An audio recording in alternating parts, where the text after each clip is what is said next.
우리가 삶의 압박을 받을 때, 살면서 내가 무기력하다는 느낌을 받을 때면 내 스스로의 가치를 인정하기 힘들게 됩니다. 하지만 그런 때에도 물이 흐르는 것처럼 나의 삶도 흘러가고 있죠. 우리의 젊은 시절 인생은 흔들렸지만 우리의 나이 든 인생도 여전히 흔들립니다. 다만 내가 송두리째 엉성해질까봐, 그래서 내 인생이 통째로 부정당할까봐 초연한 모습을 스스로에게 강요할 뿐입니다. 그래서 그렇기 때문에 살면서 한 번은 이런 후회를 해보시진 않으셨는지요? 그때 그랬다면 지금 내 삶은 달라졌을까? 그때 그렇게 안 했다면 내 삶은 달라졌을까? 이것은 어느 날 졸지에 전 재산을 빼앗기고 요양원으로 보내진 한 할머니의 이야기입니다. 할머니는 33살의 귀한 아들을 낳았습니다. 할머니는 당시 오랜 시집살이로 만난 밥상을 차리는 건 누구보다 자신이 있었기에 할아버지와 백반집을 시작했습니다. 그리고 매사 부지런하고 사람 좋은 할아버지 덕분에 꾸준히 단골이 늘었고 가게는 번창하였습니다. 덕분에 큰 부자는 아니었지만 50대에 아파트를 구입하여 넉넉하게 살았습니다. 그리고 아들에게 모든 것을 다 주었습니다. 늦게 낳은 외동아들이라 애지중지하며 키웠고 노부모는 아들이 해달라는 대로 다 해주었습니다.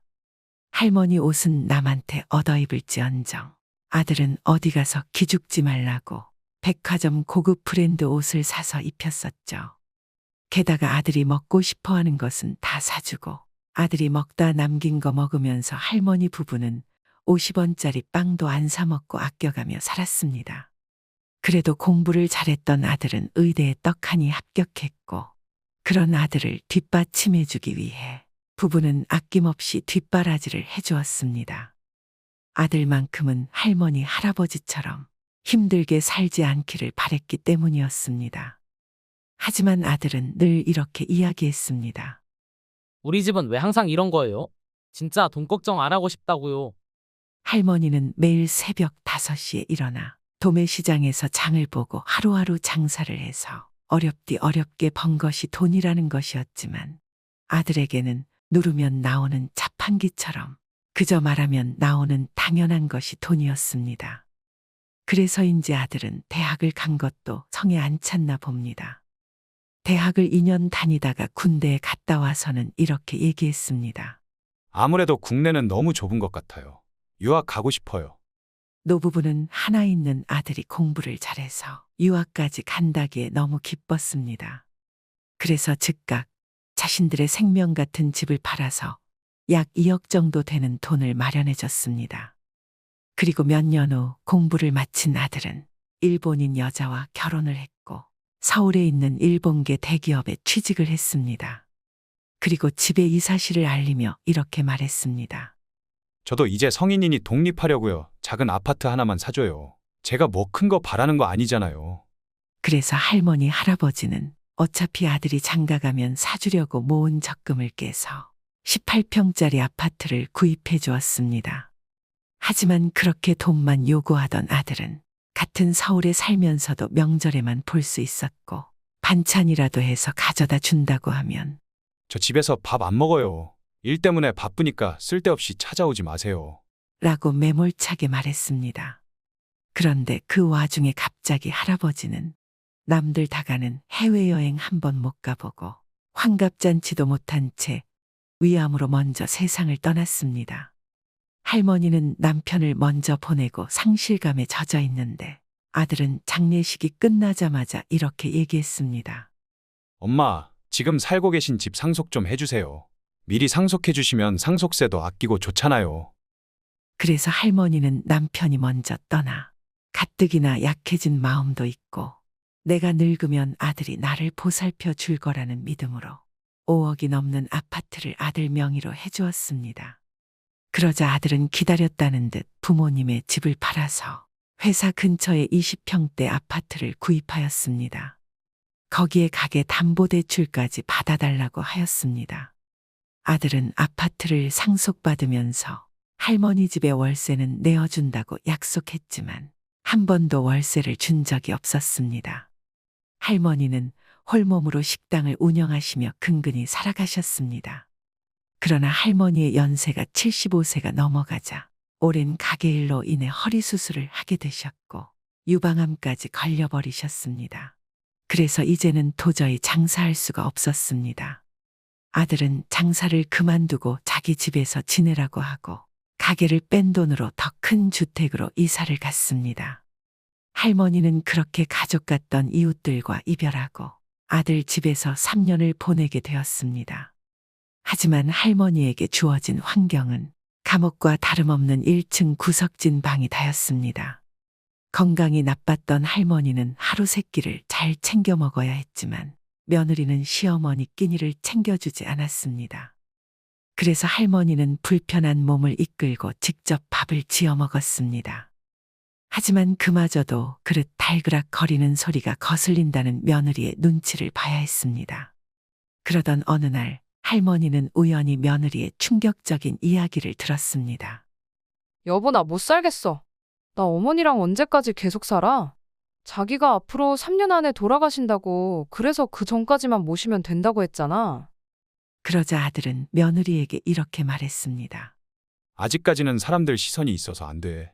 엄마 덕에 내가 집 사고 한 거 다 아는데 그냥 엄마 돌아가실 때까지 몇 년만 더 참아. 할머니는 며느리 말도 괴로웠지만 애지중지 금이야 오기야 키웠던 아들의 말에 가슴이 갈기갈기 찢어졌습니다. 이불 속에서 하염없이 눈물을 흘리며 먼저 떠난 남편을 불렀습니다. 그리고 며칠 후 어쩐 일인지 아들은 할머니의 팔순잔치를 열었습니다. 할머니는 어안이 벙벙했습니다. 아들이 마음을 고쳐 먹은 것인가 잠시 생각하기도 했습니다. 하지만 팔순잔치 바로 다음 날 할머니는 요양원으로 보내졌습니다. 그 팔순잔치는 마지막 이별잔치였던 것입니다. 도살장에 끌려가는 소에게 마지막 여물을 주는 것처럼 다들 보는 자리에서 어머니를 위하는 척 거짓 연기를 한 것입니다. 하지만 이미 재산 상속도 다 끝나 할머니에게는 남은 게 하나도 없었습니다. 우리는 나이가 들어갈수록 후회가 많아지고 상황이 어려울수록 고민이 깊어집니다. 왜 그때는 그런 선택을 했을까? 저 할머니는 왜 그런 선택들을 해오셨을까? 지금 많은 것을 그때도 알았더라면 더 나은 선택을 할 수 있었지 않았을까요? 우리나라 독거 노인수와 노인들의 자살률은 다른 나라에 비해 훨씬 높습니다. 그래서 어느샌가 노인들이 살아남기 힘든 나라가 되었습니다. 먹을 게 풍부하고 의학 기술도 발전하여 평균 수명은 늘어가는데 오히려 먹고 살기 힘든 노인분들이 계속 늘고 있습니다. 이분들 모두가 지금 아는 것을 더 젊어서 알았다면 어땠을까요? 우리는 고도로 산업화된 사회에서 100세 시대를 살아가고 있습니다. 자식을 낳고 양육을 하면서 이제는 나이가 들어 노동력을 상실한 다음에도 수십 년을 더 살아야 하는 현실에 봉착했습니다. 얼마 전까지만 해도 당장 하루하루 살아내기만 하면 되었지만 이제는 수년도 아닌 수십 년을 대비하며 살아내야 하는 세상이 되었습니다. 그럼에도 대다수 직장인은 은퇴 후 삶을 걱정하면서도 대비를 하지 않습니다. 아니, 사실 대비하는 방법 자체를 모릅니다. 여기서 분명한 것은 막상 은퇴가 임박해 발등에 불이 떨어지면 우리가 할 수 있는 일이 그리 많지 않다는 것입니다. 때문에 손쓸 여력이 있을 때 미리 준비해야 할 텐데요. 그렇다면 우리가 이 어려운 난제를 어떻게 바라보고 해결해 나가야 할까요? 하지만 그 해결책을 알아보기 전에 먼저 우리가 가져야 할 기본 마음가짐이 필요합니다. 그것은 바로 자책하지 말기. 스스로 자책을 하지 않는 것이 중요합니다. 나의 내면이 스스로에 대한 비난으로 가득 차 있다면 우리는 한 발짝도 앞으로 나아갈 수 없습니다. 비난은 누구에게도 도움이 될 리 없습니다. 하지만 그것은 나 자신에게도 마찬가지입니다. 내가 어리석어서, 내가 너무 물러서, 내가 너무 무지해서 부디 스스로를 이렇게 불필요하게 비난하며 자책하지 마시길 바랍니다. 우리는 다들 우리 나이가 처음입니다. 살면서 나만 실수하는 것이 아닙니다. 멀리 갈 것도 없이 1970년대 이전으로만 가도 다들 하루하루 입에 풀칠하느라 바빴지. 미래를 예측하고 미리 대비해야 할 일은 없었습니다. 당장 오늘도 무슨 일이 일어날지 모르는데 먼 미래를 계획한다고 하면 필시 엉뚱한 몽상과 취급을 당했을 것입니다. 아무리 힘들어도 오늘은 가고 아무리 힘들어도 내일은 오고 그렇게 밤이 지나면 새벽이 오면서 모든 것이 하루하루 변해갑니다. 그래서 단 하루도 예측하지 못하는 것.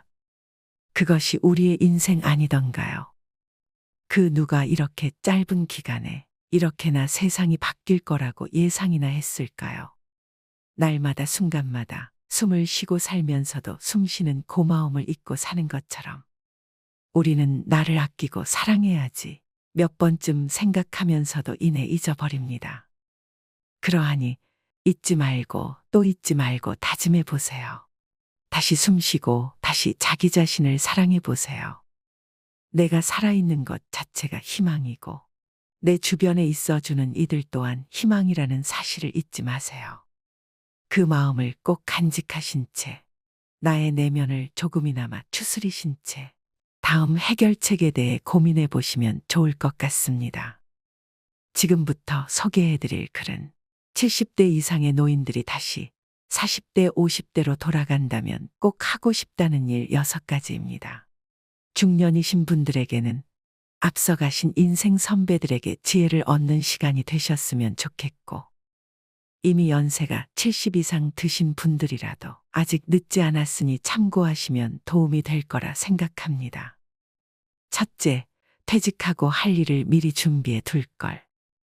우리가 50대의 직장에서 퇴직하면 더 이상 일을 하지 않게 될까요? 그렇지 않습니다. 아직 젊고 일할 능력이 있고 그동안 쌓인 경력도 있어서 남들보다 잘할 자신도 있습니다. 그렇지만 일자리가 마냥 퇴직자를 기다리고 있지는 않지요. 그런데 문제는 내 통장 잔고가 아무 일도 하지 않아도 될 만큼 여유가 있지 않다는 것입니다. 그래서 최소한 노령연금을 수령할 때까지는 일을 해야 합니다. 하지만 재취업과 창업을 준비하려면 시간이 필요합니다. 재직 중에 준비를 시작하면 시간을 단축할 수도 있지만 그게 말처럼 쉽지 않습니다. 업무 중에 다른 일을 하는 게 꺼림칙하고 남들 눈치를 봐야 하는 것도 불편합니다. 그래서 새 일자리에 시간을 쓰는 것보다 현재 일자리를 지키는 게 낫다고 생각이 들기도 합니다. 그리고 퇴직하면 금세 일자리를 찾을 수 있다는 생각도 듭니다. 그래서 퇴직하고 나서야 본격적인 준비를 나섭니다. 하지만 생각과 달리 재취업과 창업에는 적지 않은 시간이 걸립니다. 재취업 전문가들은 퇴직자가 새 일자리를 찾기까지 평균 6개월이 소요되고 1년 넘게 시간이 걸릴 때도 있다고 합니다. 별다른 소득이 없는 퇴직자가 이 시간을 버티기란 쉽지 않습니다. 그래서 직장에 다닐 때 미리 노후 준비를 시작하지 않은 것을 후회하는 은퇴자가 많았다고 합니다. 물론 앞서 말드렸듯이 미리 퇴직을 대비하기란 쉬운 일이 아닙니다. 퇴직 대비를 하느라 주말과 휴식 시간을 보내버리면 다가오는 월요일이 버겁기만 하니까요. 하지만 설문조사 중 퇴직 후에도 할 수 있는 부업을 미리 시작할 걸 그랬다 라고 후회하는 사람이 35%로 가장 많았고, 퇴직 이후에 쓸 자격증과 학위를 미리 땄어야 했었다 라고 답한 은퇴자는 18%였으며, 회사 일이 바빠도 좀 더 일찍 준비를 할 걸 그랬다 라는 은퇴자도 14%나 나왔습니다. 둘째, 가족, 친구들과 더 많은 얘기를 나눌 걸. 은퇴자들은 인간관계에 대해서도 후회를 한다고 합니다. 특히 인간관계를 일자리와 관련시켜 생각하는 은퇴자들이 많았습니다. 은퇴자의 31%가 재취업과 창업에 도움이 되는 인맥을 미리 만들지 못함을 후회하였습니다. 전문가들은 50대 이후 재취업은 대부분이 지인 소개로 이루어지는 만큼, 특히 직장과 관련이 없는 일상 속 인간관계에서 소개가 많이 나오는 만큼 인맥 관리는 중요하다고 합니다. 직장에서 퇴직하면 월급만 사라지지 않습니다. 직장 동료와 거래처 인간관계도 함께 사라집니다. 그러면 사라진 인간관계를 복원할 곳은 어디일까요? 퇴직을 하면 인간관계의 중심이 회사에서 집 주변으로 옮겨갑니다. 그래서 회사형에서 가정형 인간으로 빠르게 전환해야 하는데 그게 쉽지 않습니다. 평소 가족과 별다른 대화 없이 지내왔다면 더 어렵습니다. 더구나 집 주변에 아는 사람이 많은 것도 아니라면 지역사회 대비도 쉽지 않습니다. 그렇게 가족과 지인에게 소홀했던 은퇴자가 홀로 할 수 있는 것은 스마트폰과 TV를 보며 침묵하거나 등산을 하는 것입니다. 그러하니 이제부터라도 가족과 주변 지인 이웃들과 잘 지내려 노력해 보시는 건 어떨까요? 하지만 사람은 갑자기 바뀌기가 힘들어서 처음엔 잘 되지 않을 수도 있고 잘 지내보려고 던진 인사가 화근이 되어 오히려 더 멀어지는 경우도 있습니다. 이것은 잘못된 것이 아닙니다. 단지 대화하고 소통하는 방법을 익히면 되는 문제입니다. 관련된 서적을 읽거나 온라인으로 대화법에 대한 강의를 듣거나 심리 상담 치료를 통해 충분히 배울 수 있습니다. 셋째, 꾸준히 운동해서 체력을 키워둘 걸. 누구나 건강하게 오래 살기를 바랍니다. 그래서 임종의 큰 병치레 없이 삶을 끝내고 싶어 합니다. 그래서 은퇴자들이 직장 다닐 때 하지 않아서 후회되는 것 중 하나가 꾸준히 운동을 하며 체력을 좀 키워둘 걸 그랬다는 것입니다. 그리고 또한 회사 일에 무리하지 말고 스트레스 관리를 했어야 했다는 말도 많았습니다. 우리는 나이가 들어 중년이 넘어가면서 체력이 저하되고 스트레스로 인한 역류성 식도염이나 귀에서 파도 소리가 들리는 난청성 이명 증상 같은 질병들이 나타나기 시작합니다. 그래서 그제서야 당황하며 관리를 합니다. 하지만 평소에 관리를 미리 하지 않고 내 생활에 지장이 생기기 때문에 어쩔 수 없이 뒤늦은 관리를 시작하면 회복하는데 상당한 시간이 들어갑니다. 잘하는 병원도 찾아가야 하고 먹는 것도 신경 써야 하고 안 하던 운동이나 스트레칭을 갑자기 하려니 불편이 이만저만이 아닙니다. 그래서 미리미리 관리를 하여 예방하는 것이 무엇보다 중요하며 만약 이미 늦었다 하더라도 포기하지 마시고 나에게 맞는 병원을 찾아서 다녀보시는 것도 좋은 방법입니다. 주변을 살펴보면 의외로 많은 분들이 자기에게 맞는 병원을 찾아내서 지병이 완치가 되었다는 사례들을 적잖게 찾아볼 수 있습니다. 넷째, 취미 생활에 필요한 자금을 마련해 둘 걸. 은퇴를 하면 시간 부자가 됩니다.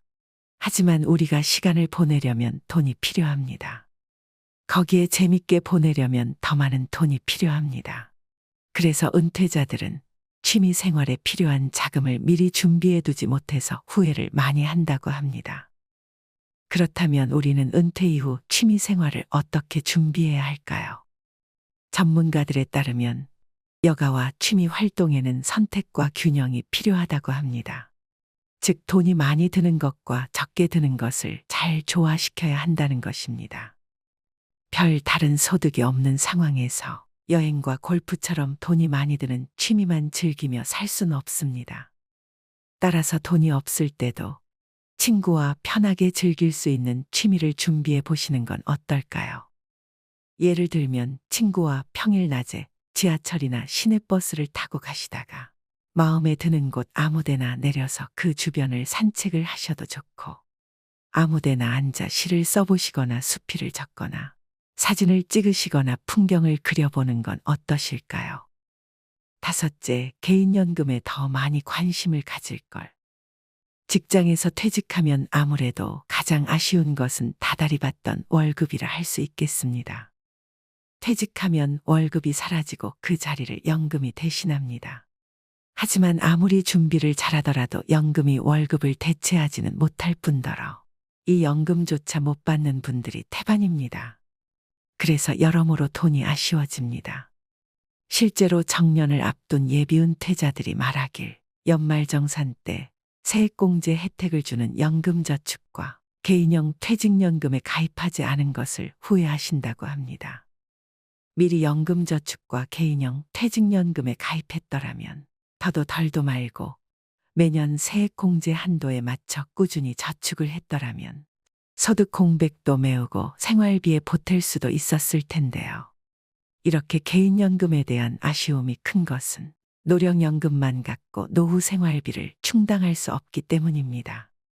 국민연금연구원 조사에 따르면 부부가 노후 생활을 하려면 한 달에 277만 원이 필요하다 합니다. 물가가 비싼 서울에서는 한 달에 330만 원이 필요하다고 합니다. 하지만 노령연금 수령액은 여기에 한참 못 미칩니다. 올해 3월 기준으로 노령연금 수급자는 고작 월 평균 62만 원입니다. 국민연금 보험료를 20년 이상 납부한 사람만 추려내 보아도 월 평균 100만 원밖에 되지 않았습니다. 그렇다면 부부가 함께 노령연금을 받을 수 있으면 좀 더 낫지 않을까? 요즘은 맞벌이가 대세지만 과거에는 그렇지 않았습니다. 현재 50세 이상 은퇴자들이 직장 생활을 할 때는 셀러리맨 남편과 전업주부 아내로 구성된 가구가 많았습니다. 그래서 혼자 벌다가 은퇴하면 연금도 혼자 받을 가능성이 높습니다. 전업주부는 국민연금 의무가입 대상이 아니기 때문입니다. 젊어서는 국민연금 보험료를 안 내서 좋지만 나이가 들면 노령연금을 못 받습니다. 하지만 전업주부도 국민연금에 이미 가입을 해서 10년 이상 보험료를 납부하면 노령연금을 받을 수 있습니다. 또한 출산이나 육아를 위해 직장을 그만둔 경우 경력 단절 기간에 납부하지 않은 보험료를 추후에 납부할 수도 있습니다. 여섯째, 평생 일에만 매달리지 마세요. 우리는 일생을 살면서 직업이라는 걸 얻게 됩니다. 사람에 따라서는 한 가지 일에만 집중하는 사람도 있고 어떤 사람은 적성이 맞지 않아 타직종으로 옮겨가면서 일하는 사람도 있습니다. 그런데 한편 일생 동안 일에만 매달려서 사는 사람이 있습니다. 이런 분들은 곁눈질 한 번 하지 않고 오직 일만 합니다. 그러다 보니 직장에서 인정을 받고 승진을 하며 승승장구합니다. 회사 입장에선 다른 일은 생각지도 않고 일을 잘해주니 얼마나 좋을까요? 그리고 본인은 인정받으며 일에 몰입까지 하니 얼마나 일을 잘할까요? 물론 저는 그렇게 한눈 팔지 않고 열심히 일생을 보내신 분들을 존경하지만 그런 분들에게도 정년퇴임은 찾아오게 되어 있습니다. 누구든 정년퇴임을 하게 되면 이제 더 이상 일을 할 수 없게 됩니다. 그래서 이제 뭘 해야 할지 모르겠다 하십니다. 그래서 남에게 물어보지만 남이 아무리 답해준들 그것이 맞을 리가 없습니다. 그래서 어떤 분들은 어디서 운동하라는 얘기를 들으시고 이번엔 밥 먹고 운동만 하시기도 합니다. 이런 분들의 특징은 한 가지 목표를 세워두고 몰두를 잘하시기 때문에 고독함을 잊기 위해서라는 목표 아래 하루 종일 운동만 하십니다. 하지만 일만 하시느라 운동을 해본 적이 없어 운동이 노동이 되어 다치고 맙니다. 그렇기 때문에 내가 해보지 않았던 새로운 일을 하실 때에는 서서히 시작하시는 걸 추천드리며 만약 아직 은퇴를 하지 않으셨다면 평소에 내가 재미를 붙일 수 있는 취미나 부업을 조금씩 해보시는 것은 어떨까요? 요즘 젊은이들에게는 이런 일들이 아주 먼 나라 얘기로 들릴 수도 있지만 1970년 이전의 추석은 명절 이상의 명절이었죠. 그 시절 타향살이는 참 고달팠습니다. 하루 종일 허리가 부러져라 일하고 늦은 밤 쪽방에서 잠을 잤습니다. 그리고 추석이 되면 고향으로 돌아가 어머니의 품속에서 객지에 서름을 쏟아내고 정은 들이마시며 그렇게 버티며 살아냈습니다.